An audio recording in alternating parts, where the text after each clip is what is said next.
आज आपण पाहतोय विशेषतः अशा प्रकारचा जागर करणं याकरता देखील आवश्यक आहे की एकीकडे मोठ्या प्रमाणात अराजकतावादी ज्या शक्ती आहेत त्या शक्ती विशेषतः ज्याला आपण अर्बन नक्षल विचार म्हणतो अशा प्रकारच्या ज्या शक्ती आहेत या शक्ती हळूहळू युवांमध्ये एखाद्या विषासारखा अराजकतेचा विचार पेरण्याचा प्रयत्न करतायत।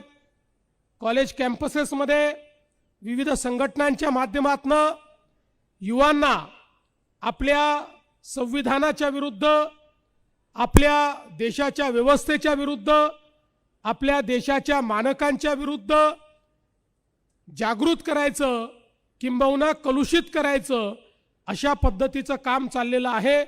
आणि म्हणूनच देशाच्या संविधानाप्रती आणि संविधानाने तयार केलेल्या व्यवस्थेच्या प्रती समाजातल्या सर्व तरुणांना जागृत करण्याचं काम युवा शक्ती जागरच्या माध्यमातून होईल।